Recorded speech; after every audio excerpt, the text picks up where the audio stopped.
SSC GD में लगातार बहुत बेकार खबरें आ रही हैं। एक और खबर आपको पढ़ के सुना ही देता हूं। एसएससी जीडी की ये खबर आ रही है, रांची की एक जगह है, टाटी सिल्वे नामक स्थित परीक्षा केंद्र था, यहाँ पर कोई जगह होगी। वहाँ पर क्या हुआ बच्चों कि पहले से ही सेट था, जो वहाँ का आईटी का हेड होगा उस लैब का, वो पहले से ही बिका हुआ था, बच्चे से सेटिंग थी, बच्चे की एंट्री पहले करा दी गई और बच्चा जाते ही बैठा सिस्टम पे, उसने ऑन ऑफ किया, इतनी देर में सिस्टम वालों ने हैक कर लिया और उसका पेपर हल होना शुरू हो गया। और जैसे ही बच्चे आए उन्होंने उसको पहले ही बैठा हुआ पाया और माउस पे सिर्फ उसने हाथ रखा था और वहाँ पर जो ऑब्जर्वर था उसने देखा कि ये बच्चा तो माउस पे हाथ रख के बैठा, पेपर सॉल्व हो रहा है, तो वो तो चलो उसकी तीखी नज़र थी, उसने पकड़ लिया। तो भाई लोकल पुलिस बुलाई, बच्चे को पकड़ा गया, उसके साथ 5-6 और पकड़े गए। लेकिन ये कब तक? अभी आप देखो ना, ईश्वर प्रसाद ने कितना बुरा हाल मचा दिया था। सोचिए कि 30% उसका प्रॉफिट शेयरिंग पे उस एडिक्विटी कंपनी के साथ वो था, है ना। कंपनी के लोगों ने उसके साथ साझेदारी कर रखी थी, जैसे बताओ कोई बिजनेस चल रहा हो। 30% के शेयर पर रहेंगे।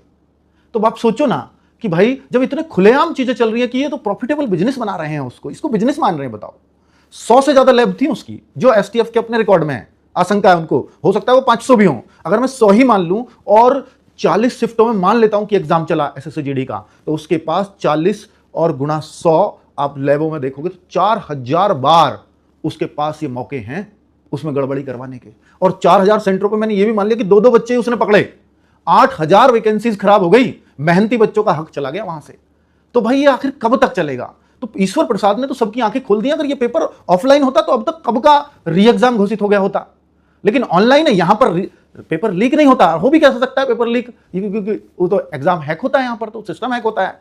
तो मेरे यहां पर एसएससी से 3 सवाल हैं और स्पेशली एसएससी चेयरमैन से 3 सवाल हैं। चेयरमैन साहब, आप ये बताइए कि जब ईश्वर प्रसाद जैसे व्यक्ति जो खुलेआम इसको कर रहे हैं, सरकार का प्रोविजन भी 1 करोड़ का जुर्माना, तो उनकी संपत्ति अब तक कुर्क क्यों नहीं हुई? इसकी खबर तो कभी नहीं, कहीं नहीं आई।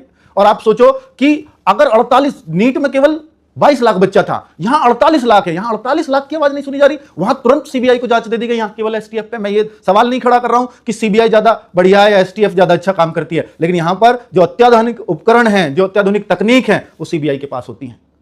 तो वो अगर उसको जांच दे दी जाएगी तो वो पता भी लगा लेंगे कितने स्केल पे, मास लेवल पे ये चीजें चल रही हैं। तो सीबीआई से जांच क्यों नहीं कराती है? सेंट्रल का एग्जाम है ये भी, वो भी सेंट्रल का था, वो 1 मिनट में सीबीआई को हो गई। अब यहां पर बच्चों एसएससी चेयरमैन साहब, इस बात की भी क्या आप गारंटी देंगे कि आगे की किसी भी शिफ्ट में ऐसा बच्चों के साथ नहीं होगा? ये गारंटी तो आपको देनी चाहिए। और नहीं दे सकते हो तो फिर इस बात का जवाब दीजिए कि ये कब तक चलेगा। बच्चों री एग्जाम की अभी कोई उम्मीद नहीं है, आप अपनी तैयारी करके एग्जाम देते रहिए, लेकिन इस पे सवाल पूछना तो बनता है एसएससी चेयरमैन साहब, ये जवाब तो आपको देना चाहिए। बच्चों में बहुत अविश्वास पैदा हो गया है एसएससी के प्रति, स्पेशली एसएससी जीडी के बच्चों में।